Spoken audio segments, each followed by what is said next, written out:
Well, friends, are you looking forward to being in glory, as we've sung there, seeing Christ face to face? Well, may, as we look at this Psalm 23, whet your appetite that you may be looking forward to seeing the Lord Jesus himself. We can say for centuries this psalm has given both strength and hope to God's people who have turned to it for encouragement. Spurgeon called it the pearl of all psalms, and while many people have memorized it for its beautiful language, ministers have found it of great help to read it to those who are going through trials and sufferings. And those facing death, this psalm may have been the very last words they heard on earth.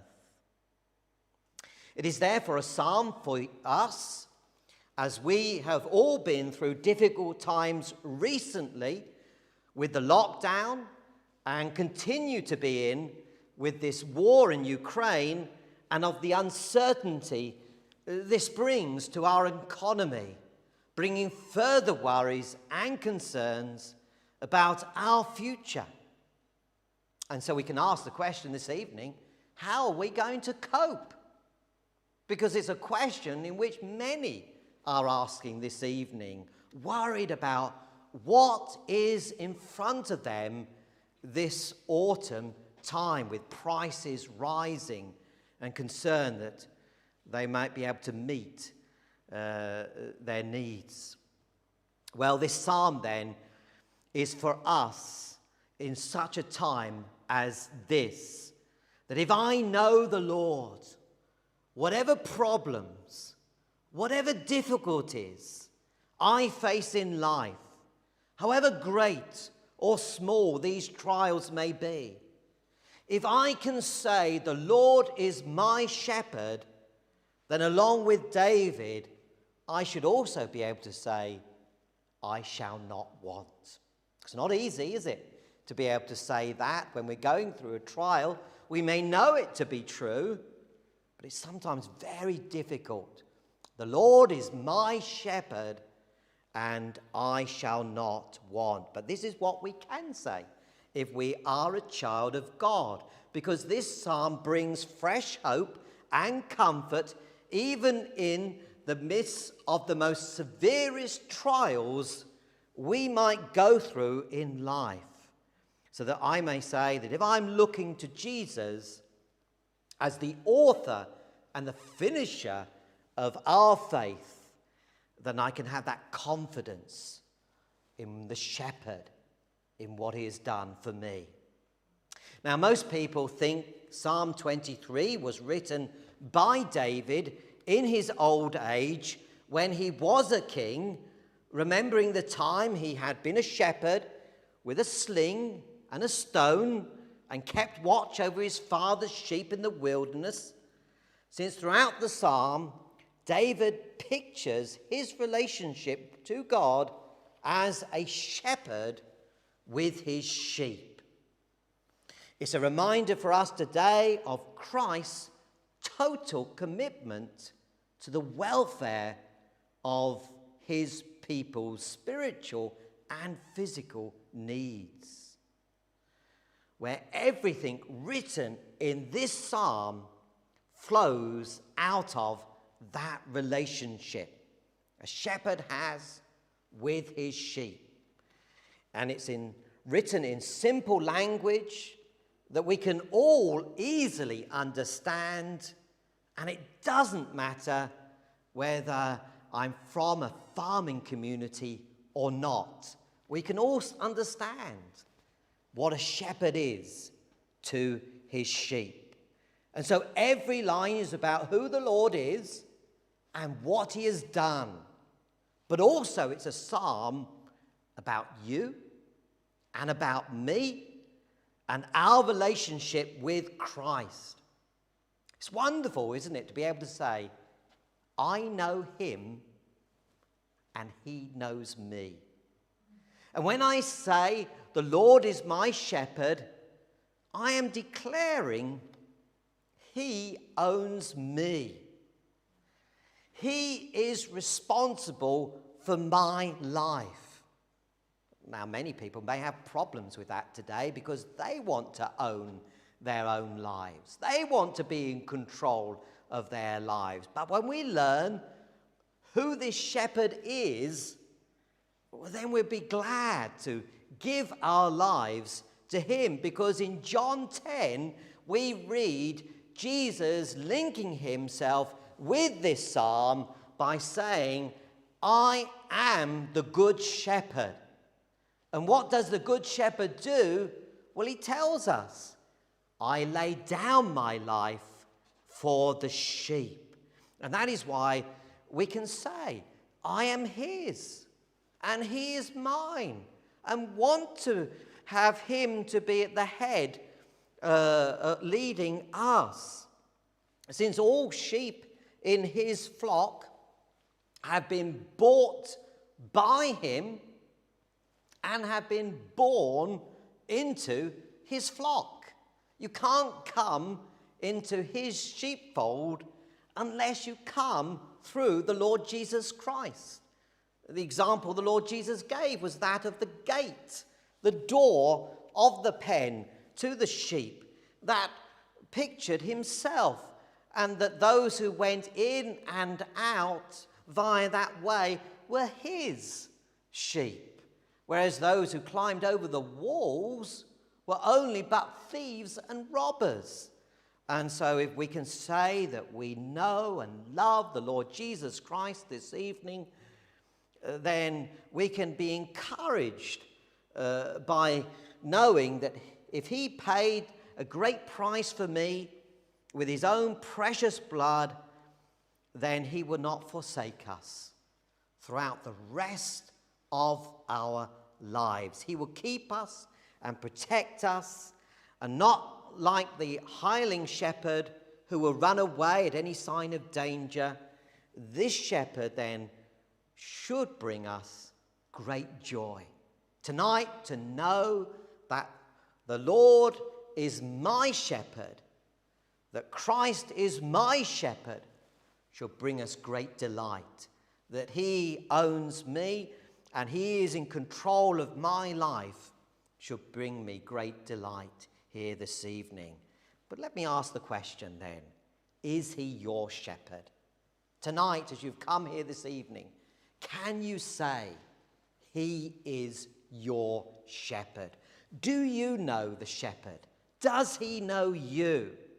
If he is your shepherd, then the good news is this is a psalm for you, for this is a psalm for believers. We're going to be looking particularly at verse 2 this evening to answer the question, what can the shepherd do for me? What can the shepherd do for me? And we find the answer there in verse 2. In the beginning of that verse, we read there that he makes me to lie down in green pastures. In other words, he leads me to find rest. The emphasis here is not upon David, but upon the shepherd. He leads me that I might find rest. All David was responsible to do was to obey the shepherd's voice and follow him. Now that can be easy said and done, because sheep are prone to wander. It's within their nature, which is also true of God's people. What do we read in Isaiah, that well-known verse? All we are like sheep, have gone astray. We've turned every one to our own way. And Peter tells us too, for you were like sheep, going astray. That's once what we were. We were going astray. But picture now the scene that's set before us, how it would have been in David's time. The shepherd may have spent a night in town, and having left the sheep in a common sheepfold, early in the morning he rises to go to the sheepfold. And standing at the gate, he calls to his sheep. And he calls them by name. And they slowly make their way through the crowded pen to be led by him out into the wilderness. Now, if you were standing by and you was watching this happening, you might wonder, where are they going? Where is the shepherd leading his sheep?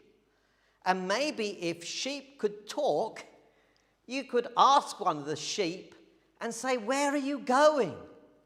And that sheep would respond, I don't know, but I'm following him. I'm trusting in him. I don't know, I don't need to know where I'm going, but I know that he would lead me somewhere where I need to be. And that's what we have here in this psalm and in this second verse. The Lord is leading the sheep to a beautiful place of satisfaction. David paints a picture of sheep lying down, not on a barren hillside where the grass is withered, lacking in nourishment and hard to find, but a place where the grass is green and tender and lots of it. This is where the shepherd has led his sheep. This is where they will find contentment, in a place where there is an abundant amount of food. And having eaten as much as they can, what are the shepherd's instructions? Well, what we have here. They are to tell them to now lie down and rest.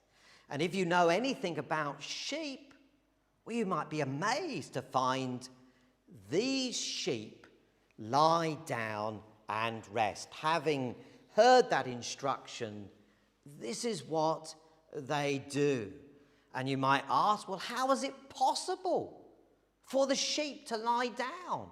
Because if you know anything about sheep, sheep don't like to lie down. And why is this, you might ask? Well, because sheep have many fears. They have no natural defenses like other animals. And so they want to be ready to run away. Sheep are often always hungry. I don't know whether you've seen a field of sheep, but often they've got their heads down and they're eating away because they need lots of food. And so if they're eating and they need to eat more, well, they're not going to be sitting down. And thirdly, sheep are pestered by many things. I'm told that there's flies and there's maggots and there's all kind of diseases that sheep can get that constantly disturb them, and they're not at rest. And so they won't lie down either. And it can be the same for God's people. Many things can trouble us in life today and make us feel unsafe and unsecure. And we find it hard to lie down and rest. But David could say that in the presence of the shepherd, hearing his voice, the sheep were able to lie down and rest. And that's what David experienced in his own life. For in Psalm 3, he could say, I lay down and slept, and you sustained me. Friends, are you trusting the shepherd here tonight? Is this how you see the Lord? Are you willing to obey his voice and lay down and rest? Or have you got many things going through your mind that are disturbing you? Well, what did Peter say? Cast your care upon him, for he cares for you. And so here we have a wonderful picture of the sheep laying down. And it's a picture for us of God's people having heard God's word, having read God's word, having meditated on God's word, they are able to rest. Is that how it's been for you in your life? When many things have troubled you, and you've come and you've perhaps spoken to someone, and you've listened to God's word, or you've read God's word, you've read a book of some kind or other, you've thought about these things, you've meditated upon these things, and then in obedience to his word, you are able to trust him, to put your life in his hands. Well, friends, following the shepherd, trusting in the shepherd, is knowing that peace that surpasseth all understanding, that is only found in the Lord Jesus Christ alone, that you can lay down and rest. I love that Christmas hymn, Away in a Manger, because in one of the verses it says, "Be near me, Lord Jesus. I ask thee to stay close by me forever and love me, I pray." Is that your prayer here this evening? That if the Lord Jesus' presence is felt amongst you and he's spoken his word to you, well, then you can rest, knowing that he is protecting and guarding you. You have nothing to fear. And so it comes then at a time of place of plenty that Jesus asks these things. Let's come to the second part of this verse, where we read there in verse 2 that he leads me beside still waters. He leads me beside still waters. Now let's think of the question again. What does God do for me? What does God do for me? Well, he leads me that I might be refreshed. He leads me that I might find refreshment. Again, we need reminding. The shepherd knows what the sheep need. They need food and they need water. Therefore, he often may lead them through a dry, barren landscape to quench their thirst, while at the same time they may be surrounded by many enemies who are watching at a distance what might happen. You get the picture of the sheep here going through a barren landscape, and the enemy is watching on. We've already said sheep are not like other animals. They have no natural defenses of their own. Neither are they good at surviving in hot, dry conditions. And that's not surprising, because they've got that thick coat of wool. And they don't know where to find water. Not like an elephant, who I'm told can remember where a water supply is many years later. And we can say this is why sheep need a shepherd. This is why Christians need a shepherd.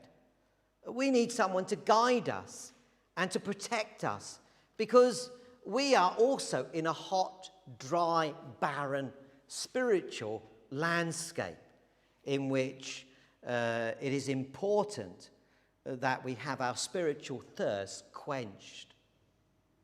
In the Old Testament times, in Genesis, we read often about Abraham and Isaac digging many wells, also going to many wells, and even disputing over wells with other tribes. Since water for them in those hot conditions were very important. And I'm sure we've all experienced that recently in the hot, dry conditions that we've had in our country over this summer. Jesus also relates to the importance of water at one of the feasts by calling, "If anyone thirsts, let him come to me and drink. He also spoke to the woman at the well in the same way, saying that whoever drinks of the water that I shall give him will never thirst, but the water that I shall give him will become in him a fountain of water springing up into everlasting life. And we recognize the importance of Jesus' words, that he was speaking on a spiritual level, that we may come to Christ for salvation. But the importance here, what I want to get across, is the importance of water in that time and place.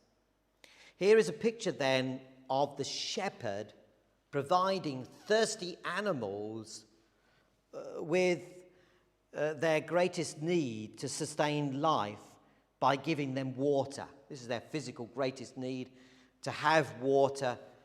If you've watched wildlife programs, you will know when animals drink, they become easy targets for their enemy. Now, we've already said the shepherd has been leading them through a hot, dry, barren landscape. The animals, their enemies, are surrounding them and watching on.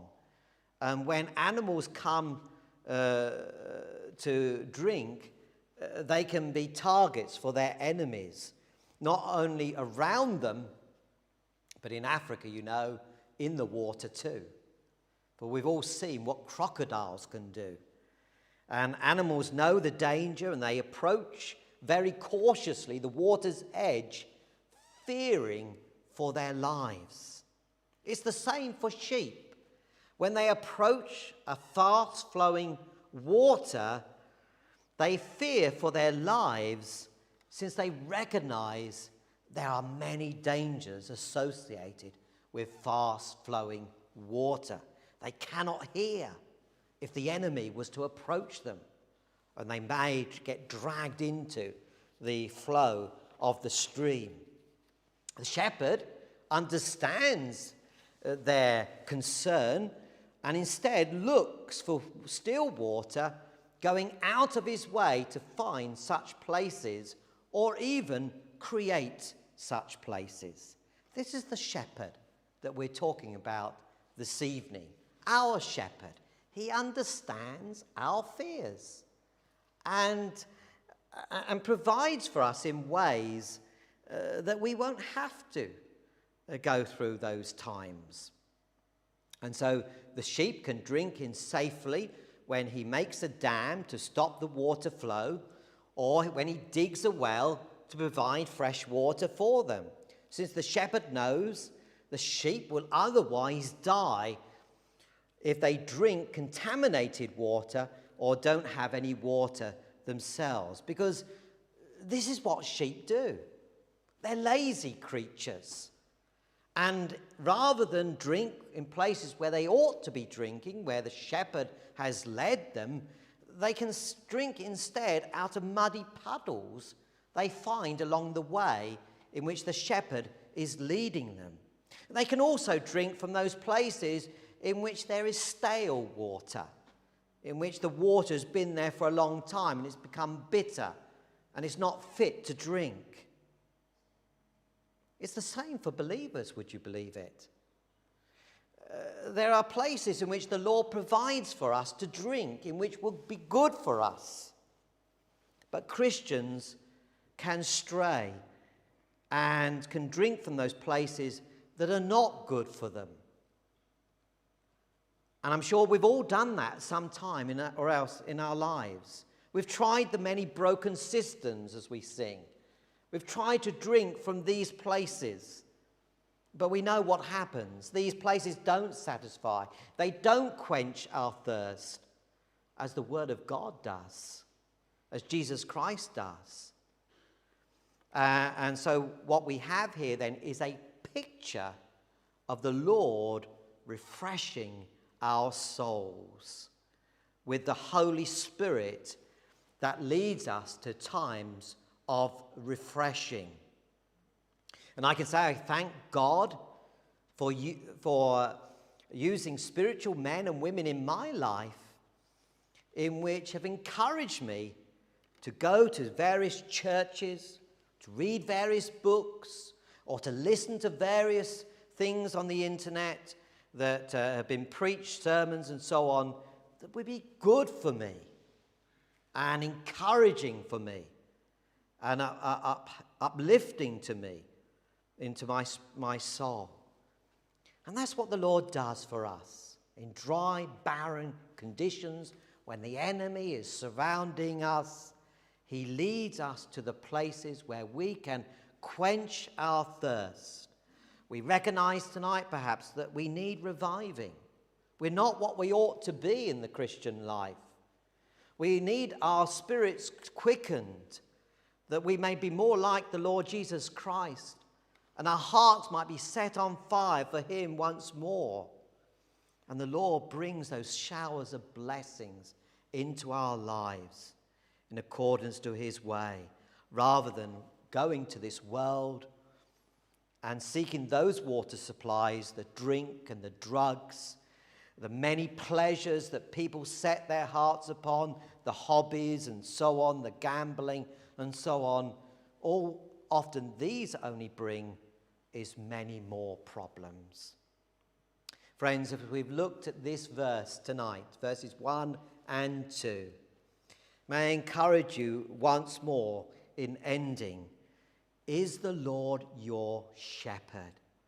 Is he the one that tonight you are looking to, that you confidently can say, despite your own circumstances, what you are going through, great or small, that you can trust him to lead you to those places of plenty where you can lie down and rest, and also to the places in which you can find refreshment for your souls, that you may be able to quench your thirst in the word of God. Well, may the Lord bless us tonight to look to him and no other. Praise God that we have a shepherd tonight.